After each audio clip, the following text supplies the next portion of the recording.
সবাইকে আন্তরিক শুভেচ্ছা। আশা করি আপনারা সকলেই ভালো আছেন। আজকে সবথেকে মহাগুরুত্বপূর্ণ মামলার হিয়ারিং হলো সর্বোচ্চ আদালতে।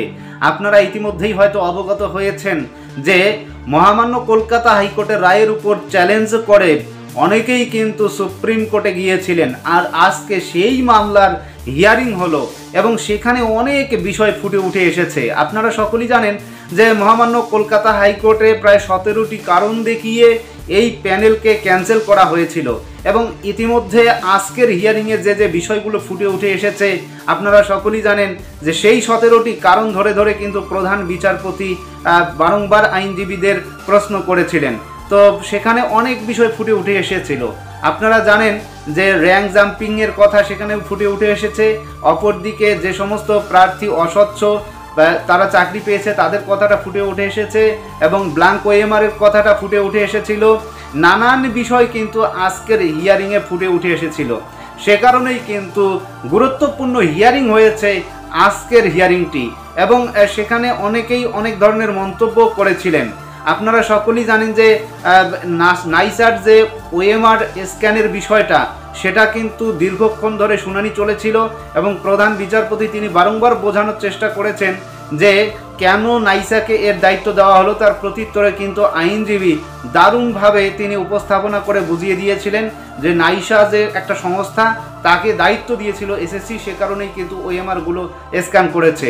এখন বিষয় হচ্ছে মহামান্য সুপ্রিম কোর্ট আজকে এই বিষয়গুলো ভালোভাবে পর্যবেক্ষণ করেছিলেন এবং আজকে প্রায় 8000-এর ঊর্ধ্বে যে অযোগ্য চাকরি প্রার্থী রয়েছে তাদেরকে বাতিল করেছে এবং তাদের টাকা ফেরত দিতে হবে সেটা বলেছে। কিন্তু যে সমস্ত চাকরি প্রার্থী প্রায় 25,753 জন রয়েছেন তাদের মধ্যে 8,000 জন বাদ দিয়ে যারা যোগ্য তারা কিন্তু বন্ডে সই করে চাকরি করতে পারবেন, এমনটাই কিন্তু আজকে উচ্চ আদালত জানিয়ে দিয়েছে। সুতরাং আজকের হিয়ারিংটা অত্যন্ত গুরুত্বপূর্ণ এবং সেখানে আরও বেশ কিছু কথা বলা হয়েছে যে যারা এর সঙ্গে জড়িত অর্থাৎ সুপার নিউমারারি পোস্টের সঙ্গে যে সমস্ত মন্ত্রীরা জড়িত রয়েছে তাদেরকে তাদের বিষয়টা কিন্তু তদন্ত চালিয়ে যেতে পারবে সিবিআই। তবে আমরা যতটুকু শুনতে পাচ্ছি সিবিআই যদি এই মন্ত্রিসভা তথা ক্যাবিনেটের দিকে তাদের বলটা ঠেলে দেয় এই মুহূর্তে তাহলে অত্যন্ত অসুবিধা হতে পারে।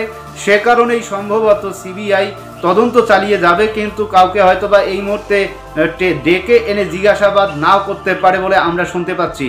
সুতরাং মোটের উপর এই মুহূর্তে গুরুত্বপূর্ণ বিষয় যে সমস্ত যোগ্য প্রার্থী ছিলেন তাদের মুখে হাসি ফুটল এবং তারা কিন্তু আগামী 16ই জুলাই পর্যন্ত তাদের অপেক্ষা করতে হবে এবং সেই যে বন্ডে সই করে তারা চাকরি করবেন সেখানে কিন্তু তাদের বলা থাকবে যে মহামান্য সুপ্রিম কোর্টে এই মামলা যেহেতু চলছে তাই যদি মনে করে সুপ্রিম কোর্ট তাহলে কিন্তু তাদের চাকরি ছেড়ে দিতে হবে। এইভাবে কিন্তু একটা বন্ডে স্বাক্ষর করে নেওয়া হবে, অর্থাৎ তারা বন্ডের উপর সই করেই চাকরি করতে পারবেন।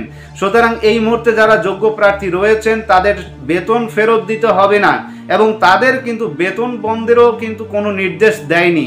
আমরা যতটুকু শুনতে পাচ্ছি তারা চাকরি করতে পারবেন। সুতরাং এই মুহূর্তে যারা যোগ্য প্রার্থী রয়েছেন তারা কিন্তু এই মুহূর্তে সকলেই আনন্দিত এবং খুশি।